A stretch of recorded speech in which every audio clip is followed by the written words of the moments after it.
All right. Well, welcome everyone. Glad you can join us. Normally, our PTA president, Leslie Prophet, would kind of kick us off here and get us started, but she's unable to be here. She's tending to a sick child. So we're going to kind of try to run this thing in her stead and get through it. It is awesome to see this kind of crowd. We're not used to this typically for our PTA meetings here. So this is pretty exciting to have so many folks join us. And I'm going to assume that has to do with our guest speaker tonight and the topic that he's speaking to, as it is certainly relevant and timely, and something that I know as a parent of 3 boys myself, including an 8th grader, is something that I'm always thinking about and my family thinks about is safety and what to keep an eye on with our kids and their phones and the apps they're on and the social media outlets that they have access to, and what are the do's and don'ts and the things that we don't know. And there's a lot. The rate of change with technology is certainly faster than my rate of acquisition with technology. But with that said, we're pretty fortunate in this school district to have a fantastic resource, Mr. Paul Sanfrancesco. He's our director of technology for the school district. He's been with us for 10 years. And I know Paul on the regular each school year makes his rounds to all the schools and speaks to students about all kinds of things, to internet safety, to creating a positive digital footprint, to the dangers and pitfalls that are out there waiting to gobble some students up. And more importantly, you know, thinking beyond where they are right now and what are the impacts that of those things beyond 7th grade, beyond 8th grade. You know, what kind of impact can those decisions and the things you do when you're on your technology and the things you post and say, what kind of impact can they have when you're ready to graduate from high school and go on to whatever career you have interest in, or whatever future, whether it be college, the military, a trade, whatever it may be. You know, trying to get students to think forward like that is oftentimes a task, a challenge. But to that end, I'm going to turn the floor over to Paul, and he's going to take some time with us here tonight and share his knowledge with us. So, and I'm sure, Paul, I don't want to speak for you, but I'm sure we'll have some time for some questions Absolutely. At the end of your presentation. So, can you see that? Yes. Perfect. So a little more about me. I've been 28 years in education, private, public. I teach at St. Joseph's University also as a professor. Married 25 years, and I come to you as a parent also. I do this talk across the country. I talk to a lot of school districts, parents, students about social media and creating that digital positive footprint. So not just my background in education, I've been a teacher, I've been a principal, director of technology for a couple school districts. As Dr. Stoltzfus said, I've been here at 10 years, and we really try to foster how to use technology in a positive way. And we focus a lot on the negative, but it's here to stay. And I just want to tell the parents online right now, and I can speak to Owen J since I am the director of technology. 98% of the issues we have here with technology happens on the device given by the parents. The devices we give in the school district are monitored and things like that, what they do in school. But the issues that happen at Owen J all happen at home, and they get filtered in the school. So with that, we need to partner with the parents to see how do we create this digital parenting piece that really you understand what the children are doing online and how it relates to school. A lot of parents try to say, hey, this student did this, here's a screenshot. And Mr. Stoltzfus deals with it all the time. He gets screenshots of text messages and Snapchat and Instagram brought into school by parents that absolutely are warranted, but they don't happen in school. They happen after hours at home. So how as parents do we partner with each other to make sure we're in this together, and what we need to do and what parents need to do to keep everybody in a great digital social media area? And the theme I usually go with students is family, friends, and future. When I talk to elementary kids, middle school children, and high school children, we do this 3F. How does it affect your family? How does it affect your friends? And how's this going to affect your future? Every time they go online, they need to think this text message, this Instagram post, YouTube video, anything. They need to think of these 3 F's. Now, if and when, and this is up to the families that are out there, if you believe in faith, you need to connect your faith to that too. So we can't do that as a school district, but as a home, you connect your faith to technology. So whatever you believe in out there, that could be the 4th F. But here in school, we have to do the 3 F's: family, friends, and future. And I'm going to go over each of those themes with you tonight to make sure you can reinforce what we're doing at school at home. With that said, every parent has a different parenting style. So the knowledge I'm going to give you tonight, you need to relate to your parenting style. We are not here to teach you how to parent. We're to teach you to give you information for your parenting style. Everybody growing up knew the house they could go to get away with everything. You knew the friend's house you could go to and say, hey, those parents didn't care. We can do this, we can do that, and just go crazy. But your house may have been the lockdown house. Your parents said rules, this, that, and you never went there. Again, maybe they didn't have the knowledge. Maybe they didn't know. Maybe it doesn't matter.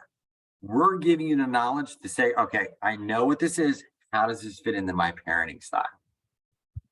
We know what we find everywhere. Some people have iPads, Chromebooks. We do laptops. Bring your own device, Google Glasses, wearable technology. You know, we have Google Classroom, interactive whiteboards, PCs not for long. You put a kindergarten student in front of the PC, what is the first thing they do? They touch the screen. Think about that concept of all the parents out here. Like, we would test the keyboard and mouse. A kindergarten student goes right for the screen for touch. And sometimes we like to block everything. We think we're keeping our kids safe to block everything. Here's the issue with that. If Mr. Stoltzfus says we're not allowed to do this in school, the answer is no. As a parent, you can say, hey, I don't want you on the site. The answer is no. They can go to McDonald's, get on their phone and free Wi-Fi and get on any site they want. Do they understand why we're blocking things? Unfortunately, today, kids need an explanation when we say no. Hey, we blocked this because of this. We want you to keep safe because of this. Like, we need to explain to our students and our kids why we are saying no to things, because no in your house may be yes in another house. What are the values that you put in with technology and the phone you give them, or the iPad or whatever, that goes to that next house? So when your child is at a house that maybe not have the rules that you have, they may be open to do things that they know this is not allowed in my house. So we really have to go more in depth with blocking things, understanding why we're doing this. A no is not a no anymore. When I grew up, my parents said no, the answer is no. I didn't question them. It was over and that was it. Today, we really need, because technology, they have more opportunities to be on Wi-Fi at other areas. They go to the library, they go to McDonald's, they go to any open area, nothing's blocked there. Do they understand why you are saying no and the consequences for your household? As a parent, their family values are saying, okay, I understand that. Here's the other issue. Here's an average 13-year-old. Average 13-year-old. Now, I'm over 50 years old. I don't have 80 friends in my life. But yet a 13-year-old has 672 people following them on Instagram. Think about that. Think about how many people they're sharing everything they're doing in their life with anybody that's on Instagram. And they're following that many people. Look at all the content they're viewing on TikTok and Snapchat. They're getting more content than we provide in middle school. The hours they're in middle school, they're seeing more at home on Snapchat and TikTok. And if they're on Fortnite or Roblox, they're getting 4 hours of those gaming. And there's other games that are on, and we'll go over them tonight. But think about that. All the influencers they have just on their phone that you provided them, not the district. That's a lot. And the question I have is where I'm not allowed to leave tech week. So where do your children get their information? What are their influences in their life? Yourselves, teachers, I get that. But if you look at this screen, they're getting influenced by total strangers and other people, as if they're on social media, getting followed by that. So think about this concept of influencing. I'm going to show a screen. Now, if we were in live, I would say how many people recognize any of these names that are on the screen. And if you want to use the raise hand feature, you can. Does anybody recognize any of these names? If you just do the raise hand feature or just raise your hand on the screen, that's fine. Dr. Stoltzfus has it. A couple people, yeah, maybe, yeah, 3 persons raise their hand, yeah. Do not follow these people because Dr. Sanfrancesco said you should follow these people. Don't do it.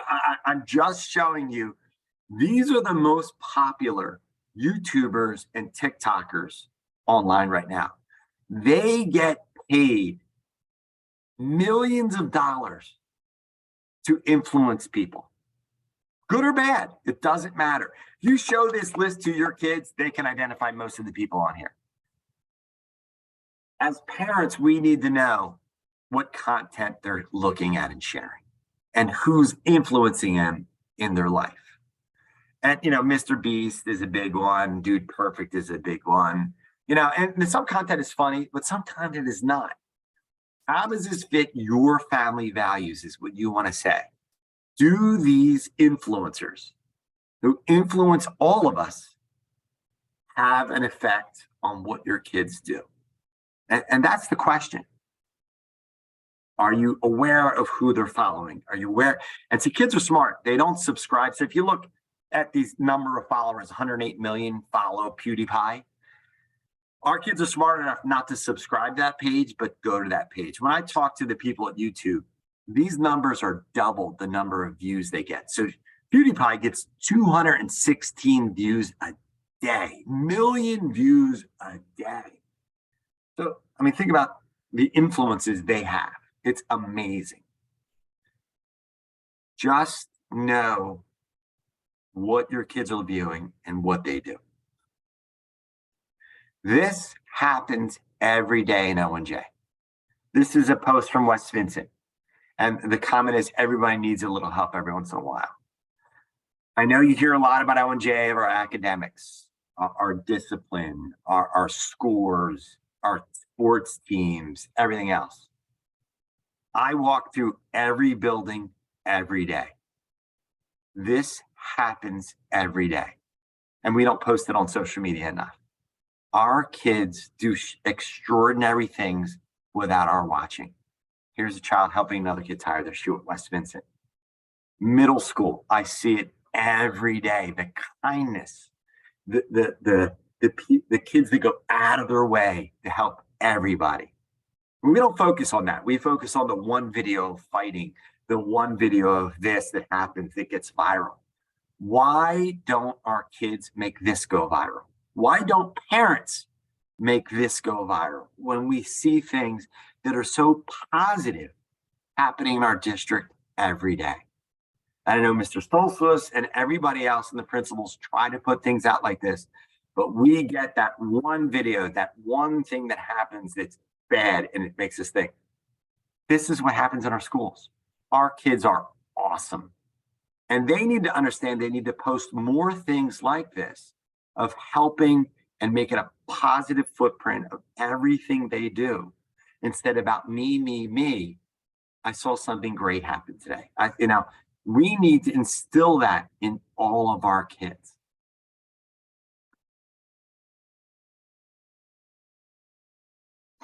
Many of us know this was our virtual field trips growing up, and this was it. This is all we saw from the world. You want to visit somewhere, you put a disc in and you spend hours watching this, and it was it. I'll show my age right now. Atari was my first gaming system. Maybe it's Game Boy for some of you, Nintendo, whatever. But this was my Fortnite. This was my Roblox. And it's simple. Technology in schools, we died of dysentery doing Oregon Trail, or where in the world is Carmen Sandiego, or something like that. This was our frame of reference. This was grandmom's house, right? They see all this. Technology was one way. We have Zach Morris's cell phone right here. This was simple. But today, this is what the kids know. These apps out there. What I want the parents to do online right now is, how many of these apps do you know? Let's go through this. Don't Google it. Just look at these apps. How many of these apps do you know? Can we type a number in chat, Mr. Sanfran? That'd be great. Count them up. Type your number into the chat feature. How many you know? When I show this slide to middle school kids, they know 90% of the apps up here. Now, they give me the apps, Mr. Sanfran. This is what I hear, whatever.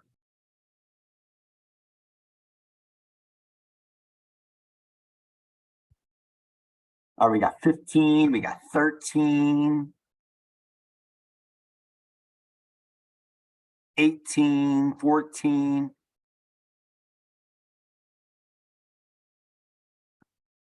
I know the people like 2 or 3, but that's okay. You're allowed to just know 2 or 3.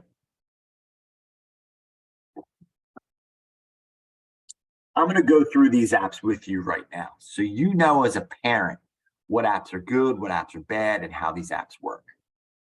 All right. Let's see who else. We got 6 more. 18. We got 15, 14. Good. 12. Excellent. So the first one is Fortnite, #1 game in the world. Think of Fortnite as Mario Brothers. It's there's a killing, but it's not like Grand Theft Auto or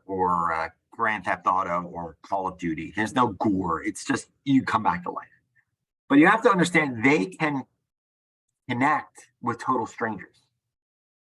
So you have to know who they're playing with on that game. And I have a lot of games up here. I have Fortnite, Minecraft, Roblox, and Among Us.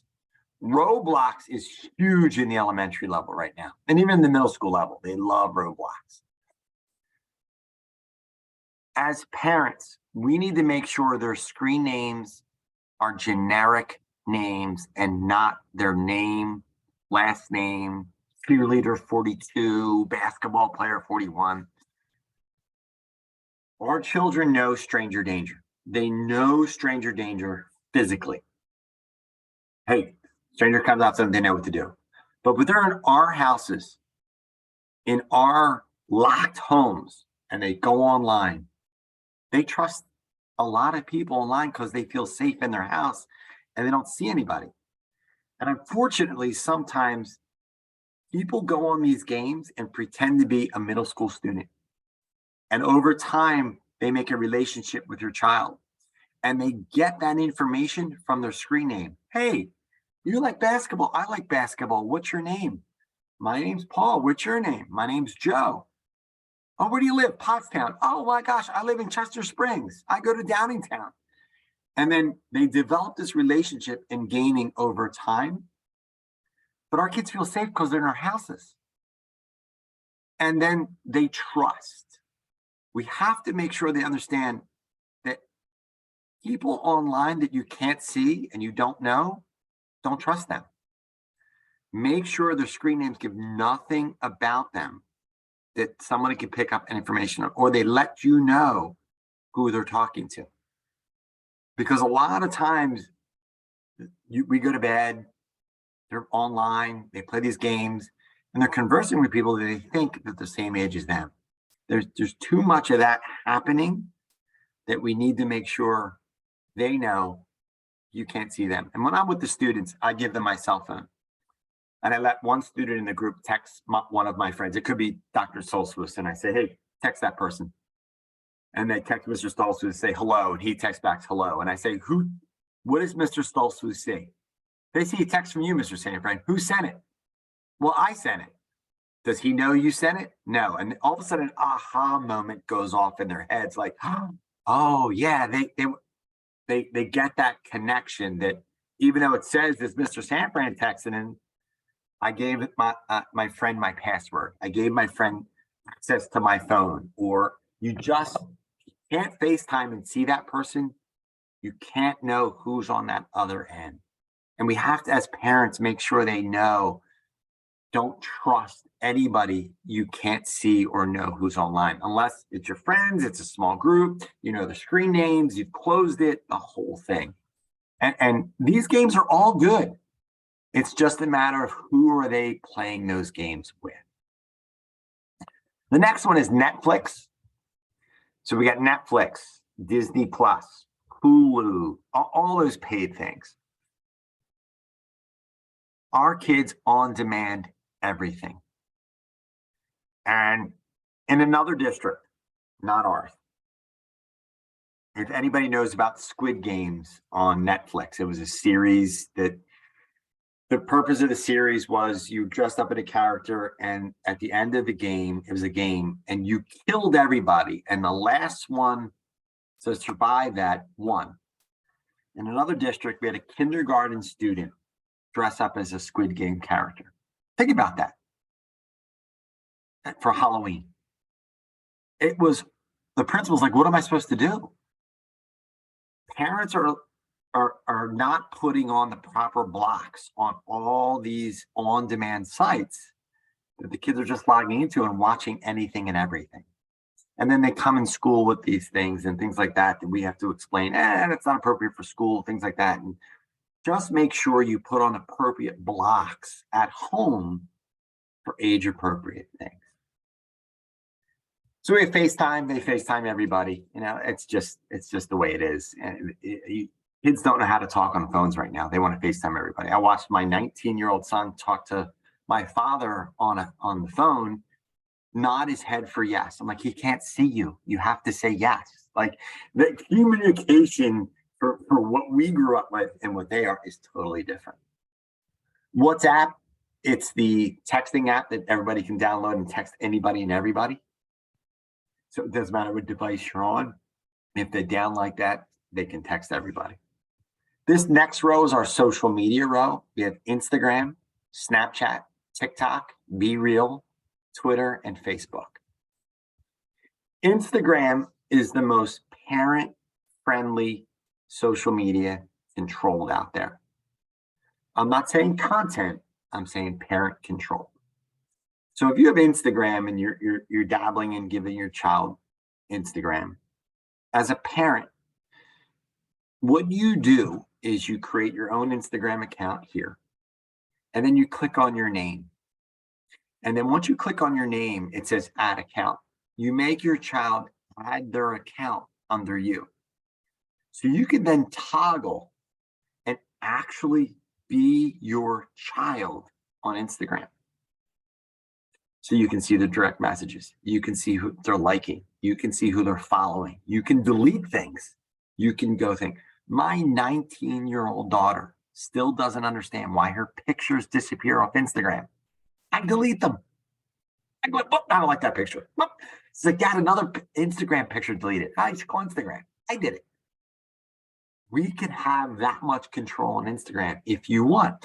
Some parents choose to follow their child, whatever fits your need. But remember, you can do that and toggle and see the direct messages, see everything. Now, the next one is Snapchat. It is the worst parent control app because you can log into Snapchat and be your child, but once you start clicking on all the snaps, they disappear. So your child knows you're in their account. It all ends. But what I tell children is you have to be 13 years old. The rules for all these social media They require you to be 13 years old or older unless you have parent permission. If you don't have parent permission, you're breaking the law. So if something happens and they get in trouble in these apps and the police get involved and they're under 13, there could be criminal activity because they're not following the policy of any of these things if you don't know about it. Snapchat is not easy. And if they're on Snapchat, I encourage parents to do this. And I've done this with my children. You have to do random Snapchat checks. Grab their phone, sit next to them, and start clicking on all their snaps with them. The issue, majority of the time, your child is fine. It's what they're getting from their friends and who they're following is the content you have a problem with. So that's the questions. Do you make those calls to other parents? Do you make those calls to other people? Because they think it disappears, because it does. And Mr. Stolzfus knows, I know, we get screenshots of it. People get another phone and record it, or they take screenshots of it and they think, oh, it's gone. It lands up on the principal's desk. It lands up in the police department. It lands up in another parent. We screenshot it with another device where they don't know, and they think it disappeared. It doesn't. Plus, Snapchat keeps every snap and story forever. So if the police do have to get involved and it becomes a case, all that comes back. They need to understand it really doesn't disappear. TikTok, that's their TV today. They just, tons of content. We have great TikTokers in Owen J. Some of our kids are phenomenal at TikTok. Some of them, you would cringe to see what they post on TikTok. And again, it's what parents are watching, what parents aren't, what the content is. It really goes back and forth. Be real. Kids are going to be real. You get one shot at be real. And what they like is be real is you can't fake be real. They tell you when you take the be real, you take a screenshot of you and the camera, and that's it. I do be real. The majority of my be reals are me sitting on the couch watching TV. I'm the most boring be real as it is. I can't wait till I get to an event. I can't be dressed up. It's just, that's it. You get one a day. The kids like that because it shows people not the fake person, the real person. Like, I'm a boring person, or you know what, this is my real life. And if it's late, it's late. Twitter, and they're on it, so forth and so on. They're not really. And Facebook's for old people. They're not on Facebook. But the problem with Owen J and other districts with Facebook is this. Parents are on Facebook. Owen J has about 10 to 15 parent accounts on Facebook that are not run by the district, that are run by just parents that think, we're the parent group of Facebook, and they can do that. I can tell you this from being the director of technology and a former principal and a teacher. Parents think they know the right answer and give advice on these Facebook pages. They're not entirely true. What makes this district great is the administrators and teachers and the response time they get. People want an immediate answer. And I'm here to tell you, sometimes your kids don't give you the entire truth. And I'll do middle school. So we have parents that are out there that their kids pull out a project. Mom, Dad, this project's due in 2 days. And they just told you.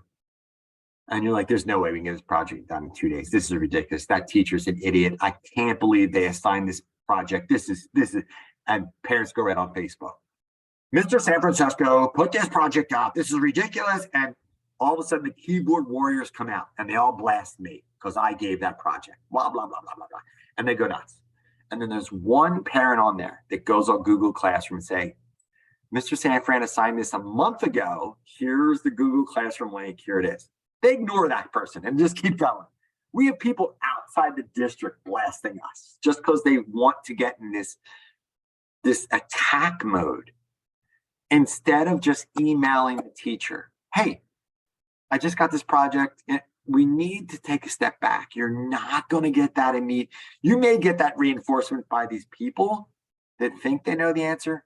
Your teacher knows 100% that answer. I've never met a teacher in this district that will never email a parent back. Now, it may be 2 a.m. Teacher's asleep. They're not going to email you back at 2 a.m. They'll get back to you within 24 hours. But we have to stop reacting and trusting people that we have the best interest of the students there. Facebook may have the answers, but they don't. And we kind of react to that. And this upswell of just happens. And then what happens is the principal spends the entire day fielding calls, fielding stuff, instead of doing what he's supposed to be doing and making sure every kid's safe, making sure every kid's doing their job, and making sure the school building is running the way it should, instead of dealing with Facebook things that happen online. We need to partner with this and not react to Facebook. The other problem we have in all of our schools is group text messaging. Our kids are up all night with group text messages. And they're going back and forth. A lot of bullying is happening there. They kick people out. They're going things. And when I go to the classes to talk to kids and I say group text message, is it drama? 4th grade. I was at a school the other day, 4th grade. Text message, drama. Every one of them said, Mr. Sanfran, a lot of drama on our group text. Think about that. 4th grade dealing with drama. Why? Because they all sit there and they text and they text and they text. And then it gets out of control because they think no one's going to see this. It ends up on every principal's desk because some parent is checking those text messages, screenshotting it, and now we have to deal with it within school when it should be dealing within home. We need to make sure they understand that someone is going to see that text. If you can't say that to their face, you shouldn't be saying it on text messages. Drama-free. We want a drama-free zone on text messages. That next row here, YOLO, Twitch, Kick, Omegle, and Discord. You see YOLO on any one of your kids' device, delete it, smash the device, do whatever you want. YOLO is the #1 bullying site in the country. It's an anonymous questionnaire app. How do I look today? And they post a picture of themselves. Anybody in the world can respond to that. It's, you look ugly, go kill yourself, is the #1 response on YOLO. Get rid of it. There's no reason for them to have YOLO. Twitch is fine. If your son or daughter is a gamer, they can stream what they're doing on the game console to anybody see. And if they're really good at it, they can sell their Twitches and make money because they're that good at the game. They can make money off Twitch. Just be cautious of who's streaming, because anybody can stream anything they want on Twitch. So you got to make sure they're looking at the appropriate things. Kick is an anonymous text messaging app. Another app, if they have on their phone, delete it. They can text people anonymously if they have. So if I have Mr. Stoltzfus's text phone number, put it in Kick and bully him, he won't know it's from me. It'll be an anonymous number. Get rid of that. Omegle, weird one. So you download Omegle and it's a FaceTime app and you say, I want to talk about flowers. You turn your camera on and you're waiting there for someone to say, I want to talk about flowers. And then another person shows up next to you that happens to want to talk about flowers. Want to talk about flowers. They're strangers. They're weird. Get rid of Omegle. Discord is huge. Discord is chat rooms and bulletin boards of our time on steroids. Closed Discords are fine. So if they're on Discord and they're with their friends or whatever, or you're part of a group that's a wine and cheese book club Discord, that's fine. It's these open Discords for Roblox or for Valorant and all these games that are open to the world. Yeah, they're seeing content of that game or that topic, but they're also seeing content of pornography. They're also how to build a bomb. The FBI and police monitor Discord. It's a hotbed of anybody saying anything. I do not encourage any of our kids getting on Discord until high school. And that's for a reason. If you're on esports, there's competitive things that you use it for, but for open discords, the answer is no. And I encourage them to get off Discord as much as possible. The last row, Google Drive, we save everything on Google Drive. For the district, if a student types the letter A in Google Drive and deletes it, I can see it. We can see it, teacher can see it. Nothing deletes off Google Drive us that we can't see. So middle school, we have a rule, cell phones, in your pockets, whatever. Our kids have gone to their Chromebooks to do stuff. And then I show up in the classroom going, why are you typing that on Google Docs? They're like, oh, we didn't see Mr. Sanford. Oh my God. I'm like, you're on the school equipment. They think they can do it and delete it. Nothing deletes off the school equipment. So it's calming down because they're finding other ways, but we're seeing everything. So that's dying down also. This is a freebie for parents, Waze. I travel 422 every day. I know where the police are. I know where everything is on Waze. Think about Waze. Waze is just a GPS, and we contribute to Waze if the police are here, if there's a pothole, if there's an accident. And then if there's a mistake, we take it off. That's what our kids should be doing with social media. If they see a mistake, if they see something that's not right, correct that mistake or get off it. We need to have a reason why we use the apps we're using. YouTube. We Google, they YouTube everything. Kids don't use Google, they use YouTube. And what the pandemic showed us, that they find everything and anything on YouTube. Pinterest, we can find it's Good Housekeeping. Remember the Good Housekeeping book? It's everything on Good Housekeeping on there. You can find anything and everything on Pinterest. Then streaming music, Pandora and Spotify. I want to talk about Snapchat a little more. Snapchat has Google, has you can find where anybody is on Snapchat. If you're getting a Snapchat and your location service isn't on, they can see where everybody is. So let's say after this meeting, I collect your Snapchat, you collect my Snapchats, and I say, let's all go out for a drink afterwards. And you say, no, it's late tonight, Mr. Sanford, we're not doing it. So I turn off the Zoom and I turn on Snapchat and I watch all of you go to a bar without me. I can see you on Snapchat. I'm like, I must have stunk tonight. That's okay. I'll get over it. Now think about your child. They weren't invited to something and they see every kid at someone's house because they go on Snap Maps and see it. We need to teach our kids empathy. What they do online, they can make or break someone's feelings. By that post, by that text, by anything they want. Empathy. You influence everybody you connect with. Empathy is key today. So we went over friends, we went over family, and now we're going to future. If your kid posts a meme, again, I'm a professor also at St. Joseph's University. Colleges check social media. 10 kids got kicked out of Harvard before they started because they put an offensive meme on their social media. My twins went to college this past year, one at West Virginia, one at Ole Miss. They had to put all their social media handles on their application. If they lied and the college found out, they got kicked out. So Harvard tracked people, found memes, they're out. Penn State, Duke, SMU, coaches are posting stuff, what they find about recruits online. This is happening every day. Their resume, their footprint, they want to see their private accounts. You don't have to show them. They're moving on to the next person. They have to make sure their footprint is exactly who they are in real life. Proud who they are. Final example. Dante DiVincenzo, and I share this with the students all the time.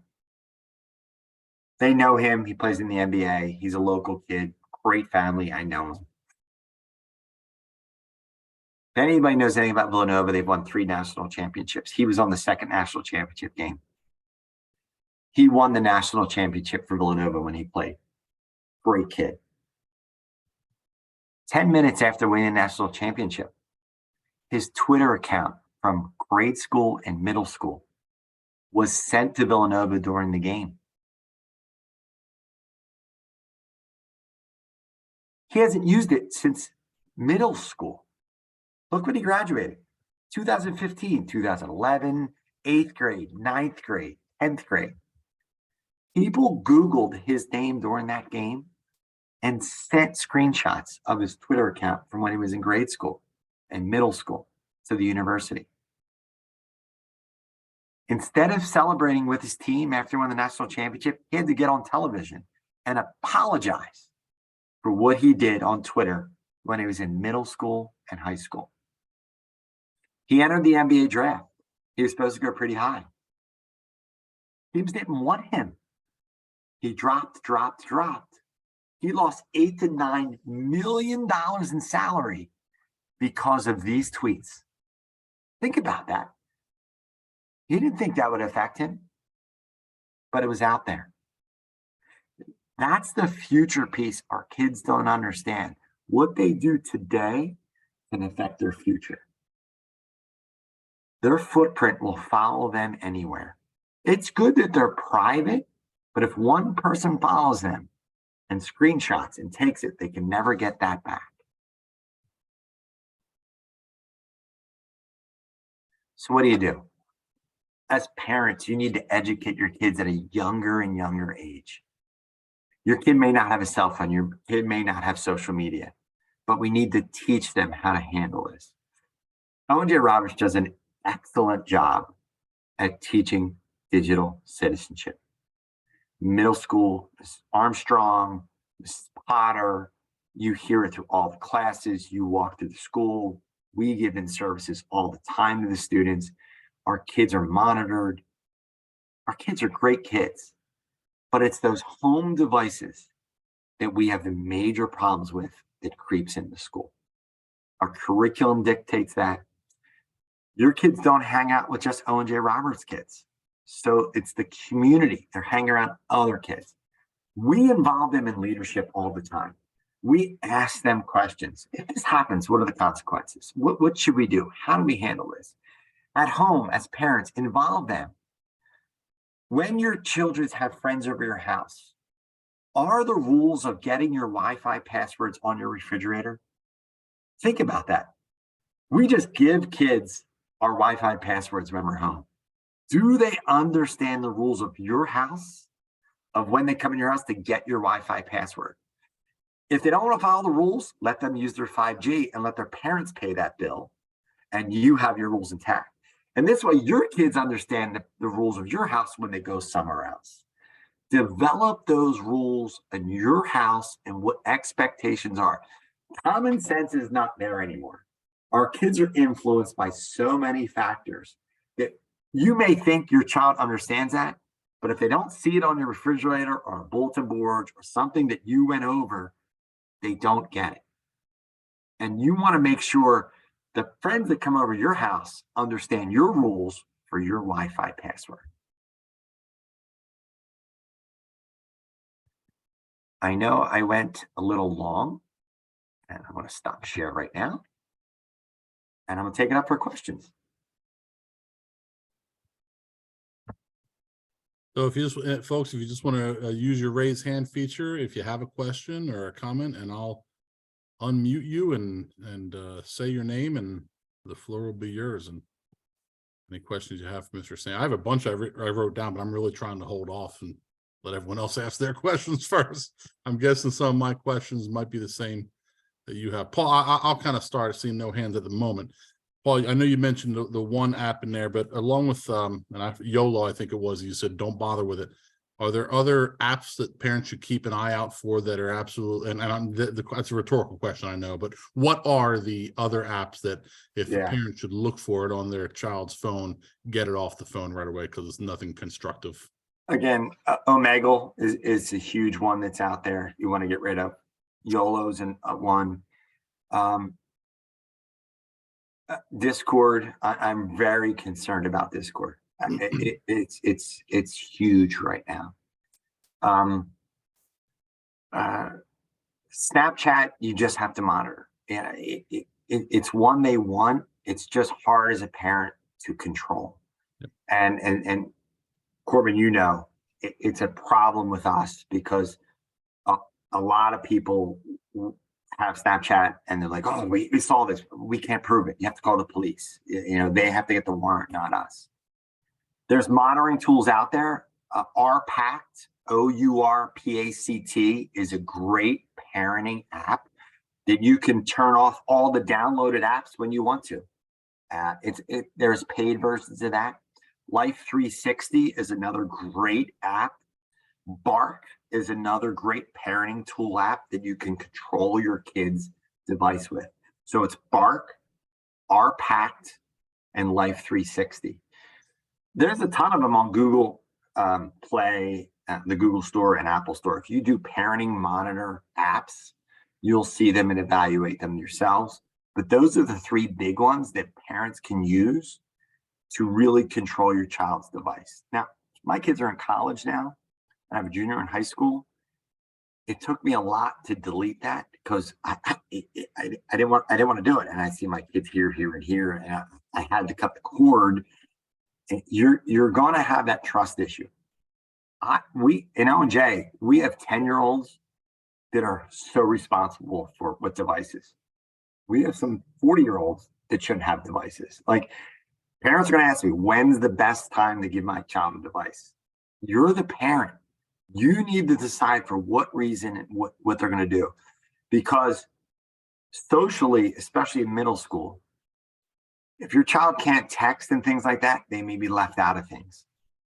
Everything, they don't call home and say, hey, you want to play date? You want to have this? They're all texting and they're all doing that. So you have to decide when that's good for your child and when they can and can't, and have those monitoring things on. Some parents will do the extreme. Some parents will do the minimum. That's your parenting style. We're just giving you the information that's out there. I don't want to tell you to follow your child. I don't want to tell you to be your child. What do you want to do as a parent? Here's the knowledge. And we're just trying to give you as much information as possible and resources to fit in your parenting style. I see a raised hand, Ruchi Sharma. I just be able to go ahead and answer your question. Hi, thank you so much. The session was very informative. My question is, there could be kids who are younger in the class and there could be kids that are older in the class. If your child is one of the youngest and is not 13 yet, how would we handle peer pressure? Because I don't want to give my child the social media accounts until they're 13 years old. But in her class, she would be the youngest. She or he is the youngest, but the others who are 13 plus have. And they have these discussions about the shows and other things. That's the most toughest part to handle. It's a struggle. I'll tell you right now, I have twins. Mine were the last one to get a cell phone and social media. And it was tough because I called every parent, I called everybody, and we were the last ones. And they were right. But as a parent, I put all the restrictions possible, and you have to be comfortable with it, because if you give in because of peer pressure or whatever, yeah, the short term is your kid's going to be mad at you and be left out. And that's fine. The long-term effects are going to be, they're going to be rewarding, because you are doing the right thing because of your values and what you believe in to keep your child safe and what you believe in. Others, I'm not saying they're wrong. It's just a matter of that's their parenting style, and that's what they, that's what they believe in, and that's what they want to do. My thing is, as a parent, I always said, I don't care what anybody else says. I have my reasons. You just have to explain it to your child. This is why we're doing it. And you may want to start off at an iPad at home instead of a phone, where they can still get the stuff and you can monitor that and take it. It's not a cell phone, but you ease them into it, but you can take that away. So I don't envy you at all. it's just, there's no great answer for that, except for you have to be comfortable because we're still in charge. You know, my dad's 80 years old. He still tells me what to do, and I'm okay with that. And that's what we want as we get older, that parent influence on us to make sure that our values and our faith and everything we do is for our best. And I'm not saying anybody else is wrong. You need to do what's best for your family. And if you're not comfortable with that, stick with it. Thank you. I totally agree with you, but I just wanted to get another thought on it because Yep. we heard this from our kids saying that it's peer pressure. Yep. And it is peer pressure with them, and it's tough, but in the long run, in your family, they're going to be better off with it. And I will tell you as well, your child feels a certain way, like he or she is the only one without a phone or device. And I can tell you as the principal of the building, that's not true. There are many who are making the same decision and holding the line or trying to hold the line as you are. Many who wait until high school. It's all over the board. I mean, some say, okay, as soon as they enter middle school, some no, not until high school, not until 10th grade. You're not alone in having to make difficult decisions. And we have kindergarten kids with phones. They may have diabetes. They may have reasons for it. They may, that's how, they may be single or married or grandparents raising, and they use Life 360 to track the kids. There are legitimate reasons why some of these kids have the devices. Others, they just give it to them, and that's fine too. Again, you have to hold to your parenting style.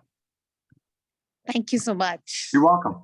I see Liz. Liz is you're Hi. on. Hi. Hi, Liz. Quick question. First off, thank you so much to both of you. My question is, in Snapchat, can the Snap Maps be disabled so that Yes. that phone cannot be tracked, nor can from that 100%. phone you track? So there's ghost mode. There's restrictive mode where they can just put who they want to see. So you can turn that maps off. You can restrict, so you can only see, like, the parents only see it, or certain people see it, or you can just restrict it to whoever you want, or just turn it off altogether. That's ghost mode. They can absolutely do that. But remember, they can still see everybody else. They just can't see your own child or that person's account. 100% they can do that. I see no other hand right now, but one I wanted to follow up with you, Mr. Sanfran. I know we spoke about this before. As kids as well as these makers of the apps have gotten pretty savvy and tricky. I'll use that word, tricky. And there are some apps out there that are used to hide inappropriate content or inappropriate material. They look like a normal app on a phone, but if you were to dive into them, you will find that they are warehouses or banks to store things that you don't want parents to see. Can you talk to that piece? Sure. They're called vault apps, like a bank vault. So if your child has a different calculator on their device, so we all know the Apple calculator or the Google calculator, it comes pre-installed. If you look on your phone right now, you'll see that app, and it's the same on every phone. If your child downloads a different calculator, and it works just like a calculator, and if they put a code in there, they can hide pictures, videos, anything in that. It's a vault app. That's where they're hiding stuff from you. So if you pick up your child's phone and you look at the pictures, they have nothing in it, and there's no videos, and you see a different calculator than what this looks like, that calculator, right? The Apple calculator. You'll see it. It's not this one. It's a different one that they downloaded. They put a code in there. It opens up to all their stuff they're hiding. Vault apps. So if you're not sure, you pick up their phone, you go to Apple Store, type in Vault apps purchased. You can see if they have it or not. Go to their purchased also in the Apple Store or the Google Play Store. If you just go to purchase, you can see all the apps they have. And if you see a Vault app in there, take their phone, they're done. And then just see what they're hiding and stuff like that.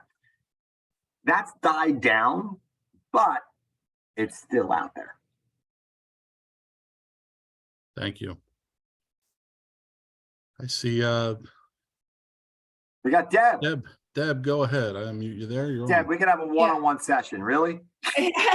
No, I just wanted to encourage something that we do because we are an Apple device family, that we're connected. And so that has helped, and just encourage parents. It's just a constant conversation as, you know, they age through different things. What I'm talking about with my 10th grader may not be the same thing that I talk about with my 8th grader. Yep. You know, as we're going through, when things happen at school, those are perfect examples. And just to encourage parents that it's a constant communication, and these apps that you just showed us today, they're probably going to be different or added more things. And you know, for me now that I have a 10th grader, it's thinking about, okay, applying to colleges, and you know, he doesn't have social media right now. And that's our choice for those various reasons, because I've used examples like you have used.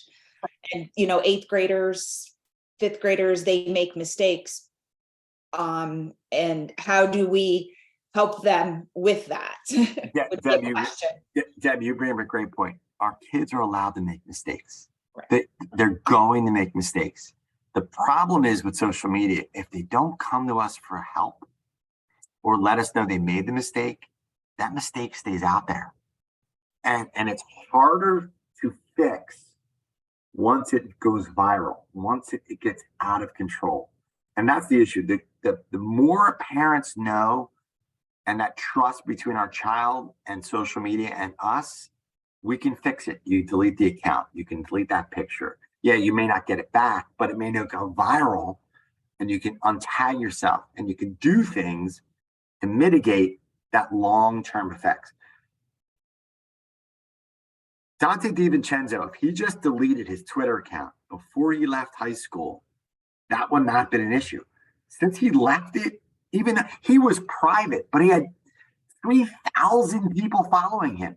So anybody had access to his account, Snapchat, anything, they screenshotted it, it was out there. That's what we need to do. Our kids are allowed to make mistakes. We all make mistakes. I make mistakes every day. That's Corbin. I make mistakes every day. But we learn from it and build on it. That's what makes us us. But if you let it go and it gets out there too long, it's harder to fix. And that's what those 3 F's are key with our kids. Faith, if you want to bring that in your family's faith, but friends, family, and future are key every time they do something online. Okay. Well, I want to thank you, Mr. Sanfran, for joining us tonight, and I want to thank the parents who joined us as well. And the comment that just came through from Mrs. Perez online, it is indeed difficult being a parent these days and trying to keep up with technology. Our kids are around it every day. If they don't know about something, they have 10 friends telling them the new thing within 30 seconds of arriving at school. They're able to keep up much better than we are. But what's obvious to me from the number of folks who showed up to hear you tonight, Paul, is that we need to continue to offer opportunities for parents to learn. And that's our greatest weapon is knowledge, right? And just being able to learn, ask each other. I mean, don't be afraid to ask your neighbor and you know, talk to your friends about what do they do? What are some issues they've had? How do they monitor their children? Use each other as a resource as well. But I want to thank you for being a great resource for us, Mr. Sanfran, and for joining us tonight. And I want to thank everyone else as well.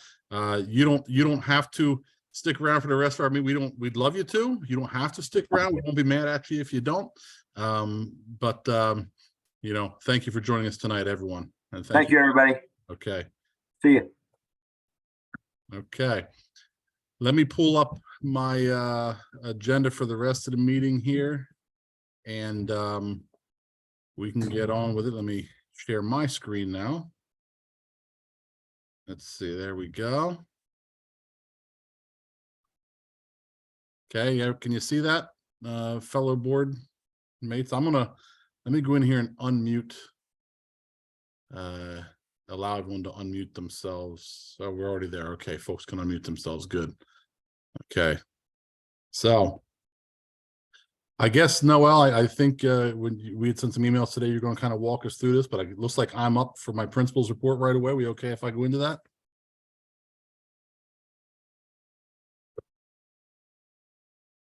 Okay, I see a thumbs up. Or do I not have you able to unmute? Oh, I didn't have it checked off. All right, you should be able to unmute now. I saw thumbs up, so I'll get started. Okay, sounds great. I'll Thank you. try to be quick here, as I want to mind everyone's time, obviously. Pardon me. Tomorrow evening, and I know this will come up a little later in some of our committee reports as well, but tomorrow evening is our youth activities and athletics night at the middle school.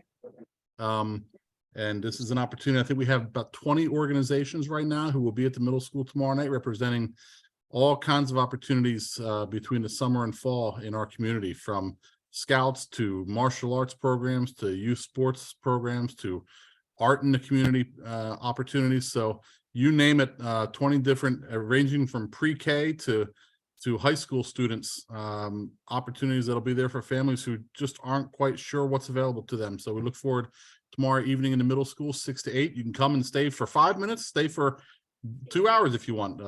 These groups in the community will have tables set up, and you can just stop by and hear what they have to offer, or pick up a pamphlet or a brochure if they have one, and then move along if it's something that doesn't interest you. So hope to see some folks tomorrow night. On behalf of the middle school faculty and staff, I want to officially thank not only the PTA, but also all the parents who sent in delicious soups for our Super Bowl contest during the first night of conferences this month. Very well received, extremely well received. Not a bad soup among them. Our teachers loved not only the soups, but the opportunity to sit down with one another and enjoy the company of each other while they were eating dinner. That's not something that teachers get an opportunity to do on a regular basis, I can assure you. So we were very, very happy about that. And I want to thank all who contributed and pitched in, whether it be by sending a soup in or helping to set up or clean up. We appreciate it. The student versus faculty basketball game was held a couple Fridays ago. The students won. I'm not too bold to admit that. Students won. More importantly, we raised about $1,500 that we donated to the Fight On McKenna Foundation, a little over $1,500. So we're most proud of that. Rich Massey was there to kick the night off for us and speak in memoriam of his daughter McKenna, who was a beautiful young lady, middle school student when she passed. And we're proud to be able to donate money to their foundation, which helps families dealing with childhood cancer. So very pleased with that. We also had this past Friday night, our Tri-M Music Honor Society held a benefit concert at the middle school. All kinds of performances from students and from their teachers as well. Our choral teacher performed, as well as our band instructor, Mr. Hess, and our orchestra instructor, Ms. Criscuolo, as well, performed, and they raised almost $2,400 for a foundation called Rock to the Future. The group Rock to the Future also sent some performers that evening, and they performed as well. So a fun evening last Friday, and a great amount of money donated to that organization. Coming up on our schedule to middle school on March 24th, 25th, and 26th is our middle school musical. If you've never attended one of our middle school shows, they are amazing. The students are amazing. The performance this year, the show this year will be The Music Man. So they are hard at work every day after school. They're out in the hallways rehearsing and practicing their lines and all their routines and dance steps and everything else. So it's sure to be a great show. 3 offerings, again, 24th, 25th, and 26th of this month. So if you're looking for a fun night out with your kids and want to see a great performance, come to middle school for The Music Man. We have set, and then a little bit further down the horizon, end of April, last week in April, and then the first few weeks in May will be our Testapalooza at the middle school, our standardized testing window. We have in order, we have our ELA test the last week in April, ELA PSSAs. The first week in May is 2 days of math PSSAs. The following week is 2 days of science PSSAs for only 8th graders. 7th graders don't do the science, they just do ELA and math. And then the third week in May, for students who are eligible, there are some students who will be taking the Algebra Keystone exam, which if they are proficient or advanced on that, will check off one of the graduation requirements from high school already. So if you have a child who's in accelerated algebra in 7th grade, or they're in Algebra 1B in 8th grade, they'll be taking the Keystone exam, the algebra exam this year. So more to come on that as those dates draw a little closer, but they'll be here before we know it. That's all I have from the principal's report, and I'll turn it over, Noelle, to you. Okay, great. Thank you. So you already covered the youth activities night that's coming up tomorrow night. So the only other thing that Leslie had on the list to discuss was that we're going to be holding a cornhole tournament in May. And just we're looking for some helpers on that. If anyone wanted to be part of the committee, you can just send an email to the middle school email address, PTA email address. Seems like it'd be a lot of fun. Okay, and with that, I guess we can go over to Beth. Did you have anything to report, Vice President One? Nope. Very good. Is Casey on the line? Is there anything to report from Vice President Two? I'm here. I don't necessarily have anything to report, but I did want to just point out, because we have several parents on the line, that we still need some more chaperones for the dance coming up. I happened to look and we're at 21, we need 30. So just because I know that there are several parents on the line today, I thought maybe I just put that reminder out there. You don't know fun until you've attended a middle school dance. I'm going to put that out there right now. I mean, it's Agreed. 2 hours of pure enjoyment. The kids have a blast, believe me. You'll get a laugh watching them at the dance. Seeing them in their natural habitat. Exactly. Observing the creatures in their natural habitat, yes. Unnatural, whatever. Great. Thank you for that. All right, and how about Jen, the treasurer report? Yes, our bank balance is currently $11,718.86. We have to cut a check to for the book fair for $2,800.69. So that'll drop down our bank account balance to $8,917.17. The book fair was a great success. While we still have some parents on the line, any parents that would like to help run the book fair next year, we're going to be losing Kara Burrell, who was great in doing all the organizing and getting parent volunteers to help run the book fair. It was very successful. We ended up bringing in $4,400 in sales. So we decided to take some scholastic dollars that we'll be able to use for the teachers, and for our basket raffle. There are some items that we can do for the teacher basket raffle we do at the end of the year picnic. So this is a great thing that we've been doing to help out the teachers. The teachers used to run it themselves. I don't know how they would do it during a full school day, but it's definitely worth it. And that's all that I have. Oh, actually, no, one more thing. When it was, I think it was on Leslie's, the March faculty appreciation. I have all the lottery tickets. Each faculty and staff member will get a $1 scratch-off ticket with a little note from the PTA, just part of teacher cheer for March. And that's all I have. Were you able to get them in bulk this year, Jen, or do you have to go by ticket by ticket by ticket by ticket? Well, I did it on my way home from work today, so I just started hitting Wawas up on my way home until they ran out. You cleaned out all the Wawas, okay. Gotcha. Of course, at the last place, someone told me, oh, you should go to Foresta's, and they can probably do a bulk, like do them all at once instead of going through the machine. I was like, oh, now that I only need to get 20. Well, thank you for doing that. Well, there's got to be a winner in there then. There has to be. Local stores, right? Yeah, sure. There has to be. And Camille Dean's group is gonna put little, they're gonna print out notes and come up and staple them to the tickets. Awesome. Yeah, so that hopefully that brings a little bit of fun for March. Absolutely. Great. Thank you for doing that.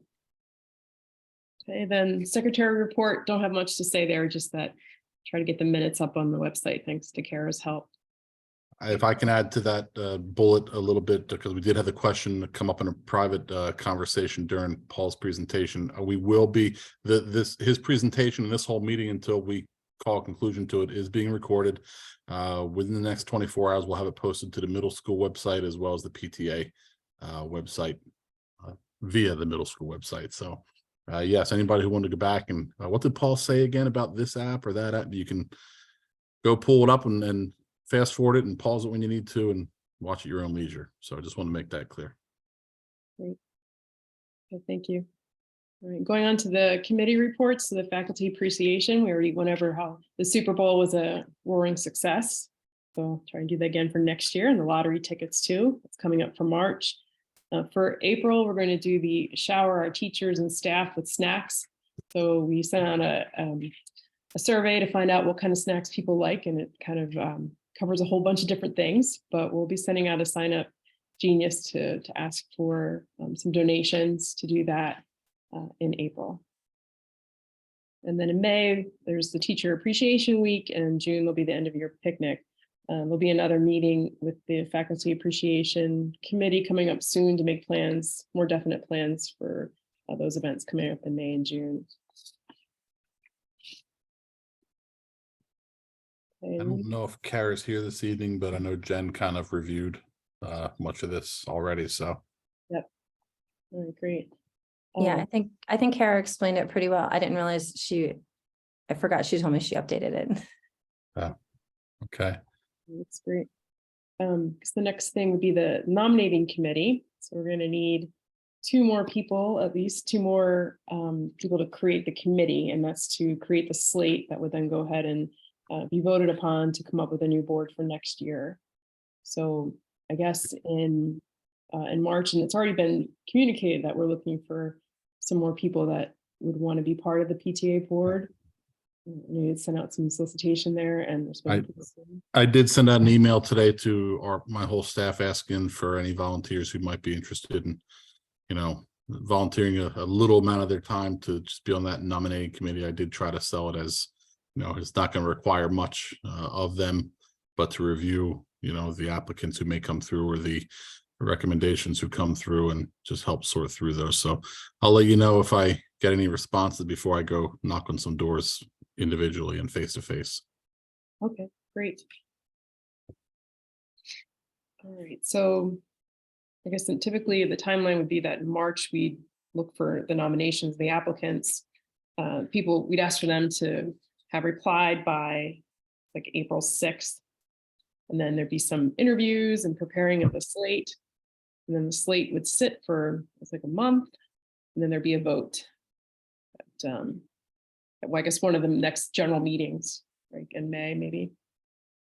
Yeah, so the May-June meeting, we'd have a vote on the slate. So if anyone is interested, please, you can send a note to Mr. Stolzfus or.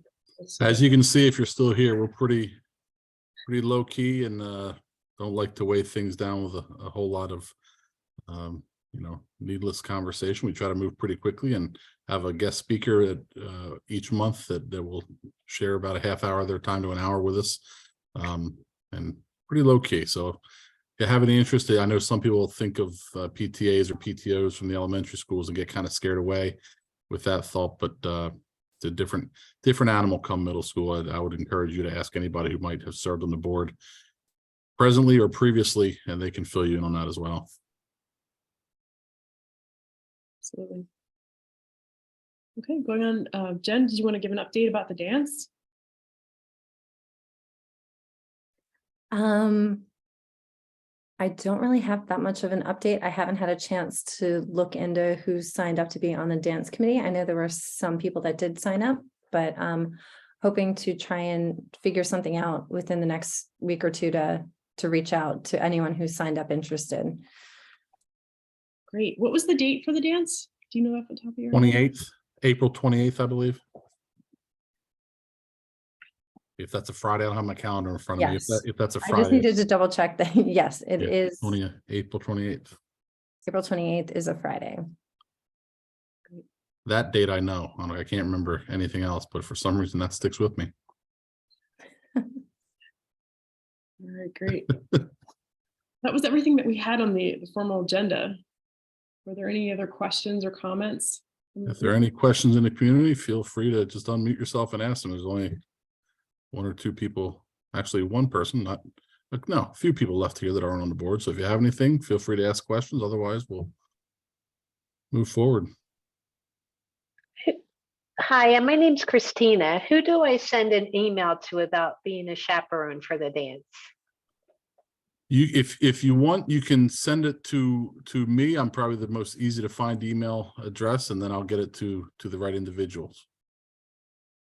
Yeah, and you can find my email at on this middle school website. I'm the principal of the building, so feel free to just send me the email, and we'll get you on the list. Thank you. Thank you. I also added the PTA email to the chat, and I believe we had a form. Didn't we have a form, Corbin, on one of your last newsletters? Might have been a sign up genius. You know, I I just send posted- so many I emails, posted people the probably link. get them confused. Oh, thank you, Casey. Yeah, I just posted the link. There you go. And just a reminder for all chaperones to have their clearances on file at the middle school. And we need to have everyone's license raptored as well. If you have questions about that process, just contact the middle school, and the secretaries can walk you through exactly what you would need to do to get all that taken care of. And there is a volunteer tab on the middle school website that kind of walks you through that whole thing. I just had to do it to update my clearances, and I was able to get everything done. I sat down and filled out everything. I was able to get it done within 2 days. So don't let it wait to the last minute, because we will constantly email and check back with you. Okay. Thank you. Any other questions? Okay. Discussion points? I don't think I can adjourn a meeting, so if someone else on the board wants to motion to adjourn. Motion to adjourn. Can I get a second? You have a second? Second that. Okay. Thank you, everyone. Have a great rest of your evening. Thanks for joining us, parents. Thanks, Corbin. Thank you.